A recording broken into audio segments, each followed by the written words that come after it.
Hi everyone, welcome back to my Marvel Snap channel. It's been a few weeks since I last posted a video because my dog died unexpectedly 2 weeks ago. So now I'm back with another video where I'm really excited to talk about. This video is going to be focused on the Destroy deck. Around rank 80 to 100, this deck helped me blow through those ranks, got me to infinite in like 2 weeks. So really excited to discuss it and share my strategies. So let's get into it. So I'm going to quickly run you guys through which cards I chose to run in this Destroy deck and why, and as well as some suitable alternatives to some of the cards, some strategies, things like that. The first card I'd like to talk about is Nova. Nova is a 1/1 card that once destroyed buffs all your other cards by 1 power. So he can effectively become a 1/3 or even as high as a 1/6 if you destroy him later in the game with a card like Killmonger. He isn't a crucial card by any means, but I don't have a suitable replacement for him, and I enjoy destroying him turn forward to buff my Wolverine, Deathlock, and Carnage. Yondu is our second card and fits into this deck really well because he helps buff our Null and lowers Death's cost by 2 once you destroy him with another Destroy card. I usually play Yondu turn 1 or turn 3 with Carnage. So Bucky Barnes is our third card, which represents a really good destroy option, netting you 6 power and 1 cost off of death once you destroy him. He's also a really good card with locations like Altar of Death or any location that destroys cards when you play there. Carnage is in this deck as our early destroy card that we usually play on turn 3 or 4 to destroy our early and weaker cards like Bucky Barnes, Yondu, Nova, and Wolverine. Carnage gains 2 power for each card he destroys, so the objective should always be to play 3 cards in 1 location, and then destroying them all with Carnage to maximize on his ability. If you can destroy 3 cards with him, you'll boost his power to the maximum of 8, plus 1 power if you destroyed Nova. Wolverine's an interesting card because you have no control over where he moves when you destroy him, which can win you the game, but can also lose you the game sometimes. So play him early with Carnage to ensure you boost his power by as much as possible. Something I didn't know about Wolverine is that if an enemy Yondu destroys him, he does not regenerate at a random location, but is essentially just discarded from your deck. I'm not a fan of this interaction, but that's the way it is. Okay guys, so we have to talk about this card. The newly buffed Venom is my next card of choice here and is absolutely crucial to this deck because he lowers Death's cost, boosts Null's power, and keeps all the previous power in the lane you played him. Also, the 2 power buff he got recently is absolutely massive and has made a really big difference long term on winning more games. My favorite interaction with Venom is to play him on Shuri's Lab because since on reveals occur before location abilities, he's going to destroy all your big and buffed cards that you have there that have been doubled, adding them to his power, and then he gets doubled by that location, which is almost always wins your lane and feeds even more power to Null. So play him, you won't regret it. So I chose to run Killmonger as a counter to a lot of the bounce decks that are running rampant these days, but also as a way to destroy Yondu and Nova from another lane. If played on or before turn 5, you can reduce Death's cost to 0 in 1 play, which could enable you to play Death or Null on turn 6 for a ton of power. He's not crucial by any means, but I think he fits in really well. So next we have Deathlock. He's a decent card, but I wish he was a bit better. He's a substitute for Carnage if we don't get him in our hand early, and I usually play Deathlock with Bucky Barnes on turn 3 for 11 power, if that's all I can play. I'm hoping he gets a bit of a buff eventually because he's simply too linear and boring, and his ability doesn't match the character very well from the comics, in my opinion. Let me know if you agree and what a new ability for him could look like in the comments. So Shang-Chi is my tech card of choice. He also adds to Null's power and reduces Death's cost. So you could definitely add another card in his place, but I enjoy running him to flip lost locations on turn 4 and 5. So Attuma is a card that you can only play by itself into 1 lane, otherwise it self-destructs. Now this is a pro and a con with this deck as he can reduce Death's cost and feed 10 power to Null.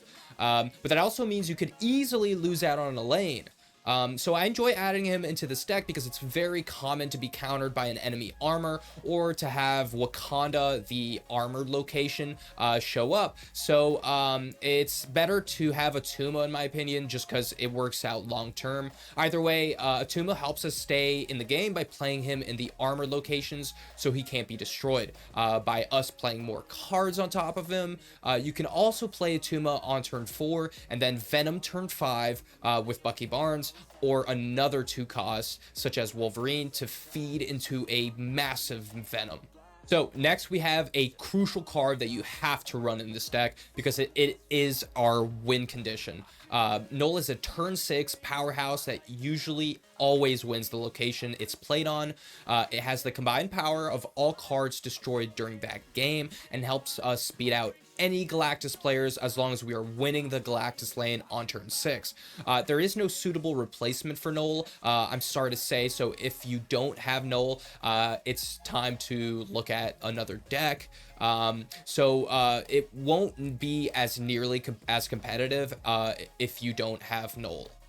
So Death is my third crucial card in this deck. The goal of every game is to reduce Death's cost to 0, so you can play her with Null on turn 6. Death should be played on turn 6 if possible, unless you have no way to further reduce her power. At this point, you could play her on turn 4 or 5 to reinforce a winning lane. She got buffed recently, had her power reduced from 9 to 8, so she's definitely a bit stronger than before. Great card to play, definitely add her to this deck if you have her. Now that we've talked about each card, let's discuss exactly how to pilot this deck turn by turn. So on turn 1, you should play Nova or Yondu. They are your only 1-cost cards, so hopefully you have them in your hand at the start of the game. So on turn 2, you should play Bucky Barnes or Wolverine if possible, on top of the Yondu or Nova you played turn 1. The goal here is to stack Yondu or Nova with Wolverine or Bucky Barnes by end of turn 2, so you can play another 1-cost card with Carnage on turn 3. So this is when you play Carnage with either Nova or Yondu on the same lane you played Wolverine or Bucky Barnes. Optimally, you will have played Yondu or Nova turn 1, Wolverine or Bucky on turn 2, and now you're playing Nova or Yondu and then Carnage. Always play Carnage last to make sure you are destroying 3 cards and not 2, maximizing on Carnage's ability. Turn 3 should see you have a doubled Wolverine and the Winter Soldier, which should net you at least 19 power on one location, assuming Wolverine decided to stay in the same lane you played him in. So turn 4 will depend on the cards you have in your hand. If you only have Deathlock, you should play him on Wolverine to further boost his power. If you have Venom, I would play Venom on the Carnage Winter Soldier lane to help further add to Null's power to reduce Death's cost by 2 more.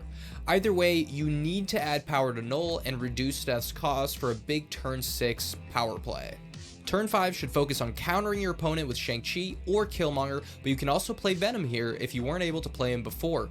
Turn 5 could also end being a recoup turn, meaning that if you did not have a good hand and are behind on destroying cards, this may be the turn you end up playing Bucky and Deathlock, since it's impossible to predict what cards will be in your hand turn 1.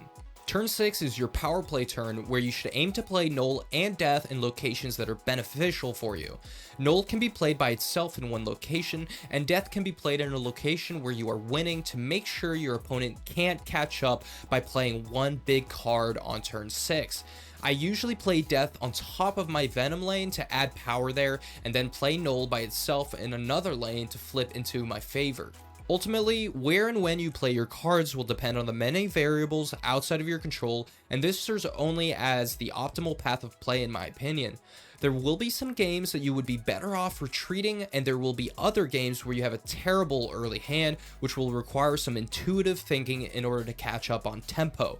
Tempo represents the speed at which you're able to play cards when you are meant to play them.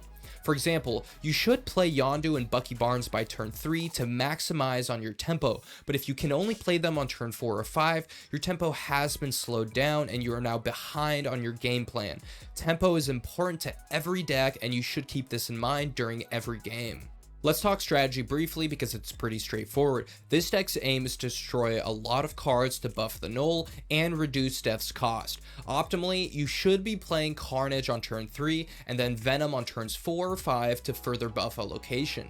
Turn 6 should be when you close the game out with null and death.